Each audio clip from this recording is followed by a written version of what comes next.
e4. I will play my beloved accelerated dragon, of course. You guys see the dragon behind me? We have to honor the dragon. And the accelerated dragon is the way to go these days. And there's some cool tricks to know for why accelerated dragon is better than the regular dragon.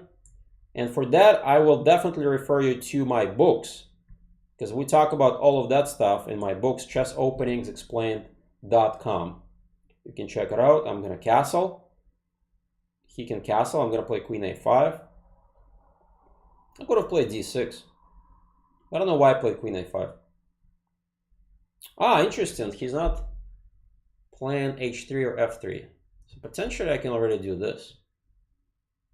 But you know what? I'm just going to play d6. Knight g4 might have been maybe even a better alternative. But I decided to play it kind of classical style. Alright, so now I'm really thinking about knight g4, going after that bishop pair. Remember the first game I won on the stream?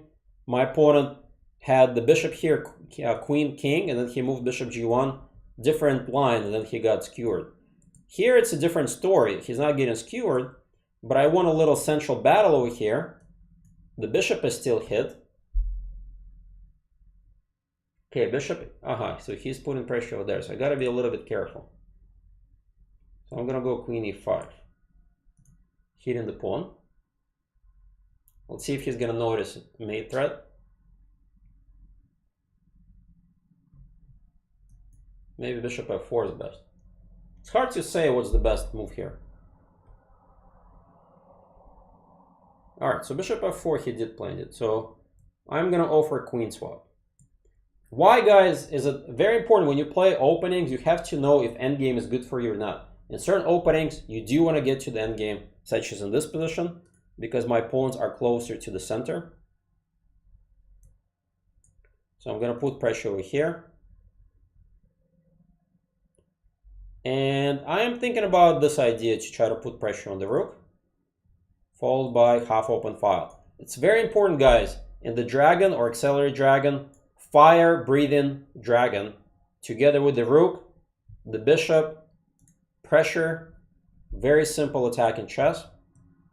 So I'm gonna win the bishop pair. I think he has to take. This is forced, more or less. I don't know why he's thinking. All right, so now I expect b3. I'm gonna just come back. So now we got two bishops, but he's pretty solid. So I have to really teach you guys how to win these types of positions.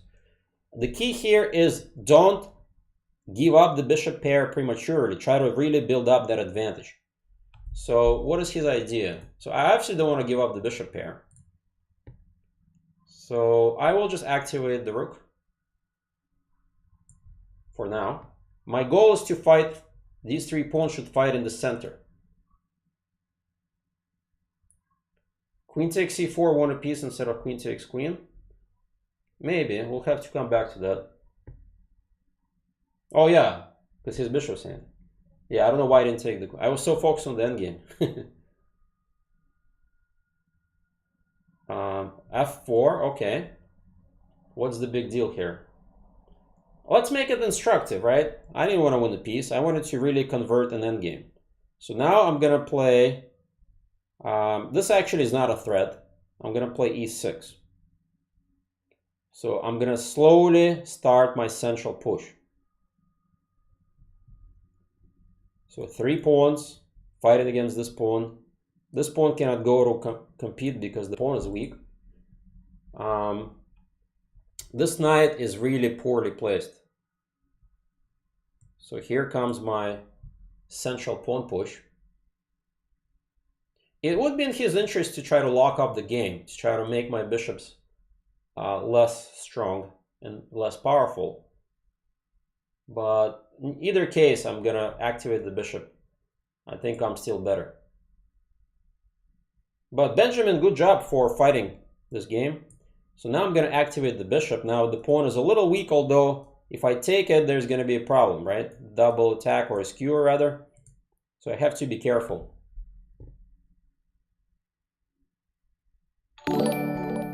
And thanks for the follow, Frames Ahead. He is thinking here. b4, very committal decision.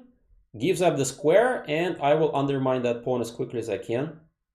On the other hand, maybe he's trying to really build that fortress. Put the pawns like that. Perhaps. But I got the bishop pair. Guys, remember what I told you about bishop versus knight? Who is stronger and why? Who remembers the story? The bishop is an elephant in Russian, right? An elephant is bigger than the knight. And if you don't know or not sure, go to the zoo and check it out.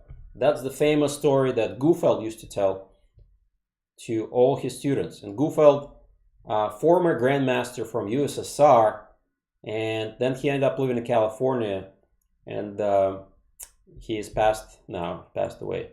So I'm gonna just stop this kind of stuff. And yes, guys, if you want to get a game, just challenge me. You'll get your turn. Just be patient.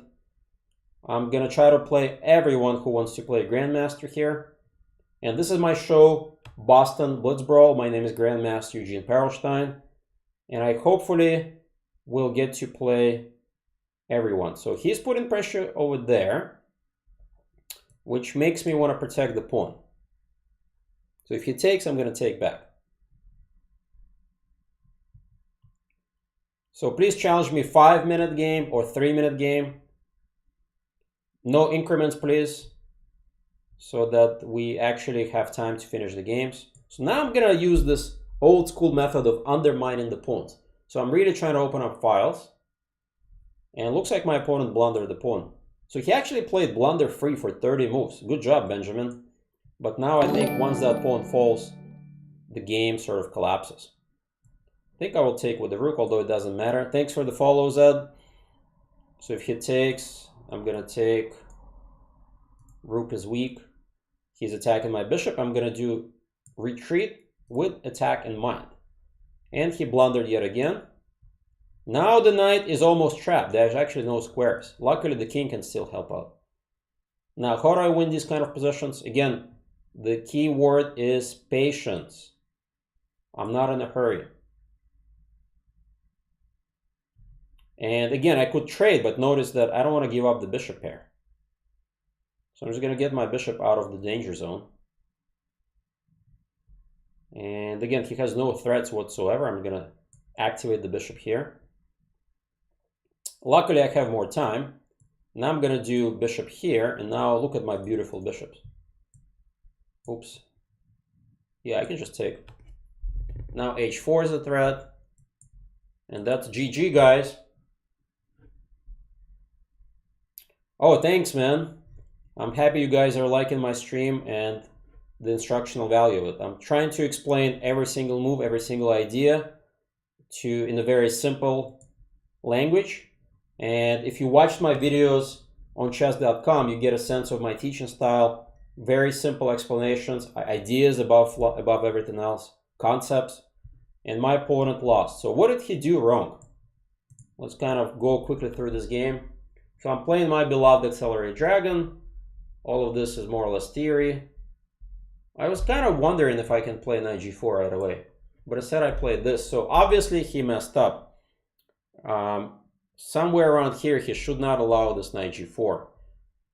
Once this happened, I got this massive pawns. Now it's a long-term advantage, guys. I don't have any immediate wins. It's just a long, and then I obviously should have won the free piece, as somebody correctly pointed out. I was so focused on trading queens that I just took instantly. But if I would have won the piece, it's not an instructive endgame, right, guys? So now I get to use the instructive point of this endgame to illustrate the power of the two bishops. So I won the two bishops. Next is patient squeeze. Get your pawns centrally located. Start pushing your pawns. Undermine his weaknesses. Get an outpost. Restrict the knight, which he is already restricted here. And eventually, under pressure, my opponent falters. He shouldn't have played rook b1.